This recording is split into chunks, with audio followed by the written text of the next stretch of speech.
자, 그럼 이제 우리 23페이지 50번 문제부터 보도록 할게요. 자, 50번 문제 보시면 식품위생의 지표 미생물에 대한 설명입니다. 옳지 않은 거. 우리 아까 이제 그 문제 다시 복습하는 거죠. 자, 1번. 대장균군은 외계, 동결에 대한 저항성은 약해요. 누구보다요? 장구균보다 약하나 검출해내기 쉽습니다. 그래서 우리가 얘 같은 경우는 분리, 동정이 비교적 쉬운 편이었죠. 검사 방법도 간단하며 식품, 매개, 장관계, 병원균과의 관련성이 일반적으로 큰 편이었어요. 그 다음 2번 분변계 대장균군은 이런 일반적인 그냥 대장균 군도라고 다르게요. 44.5도씨, 그러니까 우리가 이렇게 비분변계하고는 다르게 44.5도씨에서도 유당을 분해시키는 미생물로서 대장균이 이에 속하고요. 분변 오염의 지표로서, 왜냐하면 분변에만 존재하다 보니까 대장균군보다 더 정확하죠. 그 다음에 3번 대장균군의 분포가 반드시 분변 오염과 일치하지 않는 경우가 있는 것과 달리 장구균의 분포는 사랑, 가축의 분변에 의한 오염과 관계가 상당히 높은 편이다 라고 얘기를 했었죠.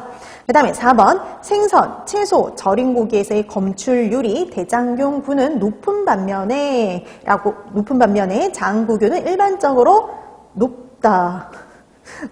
원래는 낮다라고 해야 되는 그게 맞는 문장인데 근데 어떻게 됐든 둘 다 높다 이렇게 되어 있는데요. 생선, 채소, 절인 고기에서 검출률이 대장균은 높지 않아요.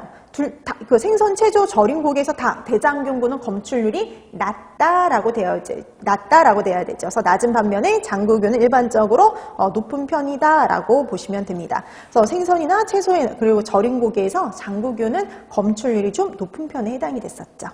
자, 그에 비해서 대장균군은 낮은 편이었습니다. 그래서 50번에 옳지 않은 거 4번이 되죠. 그래서 50번의 답 4번이었어요. 그 다음에 51번 여기서부터 이제 식품의 변질과 관련된 말이 나옵니다. 변질. 자, 우리 식품의 변질과 관련해서는 여러분들 우선 용어들을 알아두셔야죠. 변질은 어떤 성분이, 식품에 있던 어떤 성분이 변하느냐에 따라서 부패, 변패, 산패, 그리고 그 다음에 발효라고 얘기를 하죠. 근데 그러니까 사람에게 유용한 성분이 만들어지는 경우는 발효라는 말을 쓰고요. 그 외에도 갈변이라는 용어가 있었어요.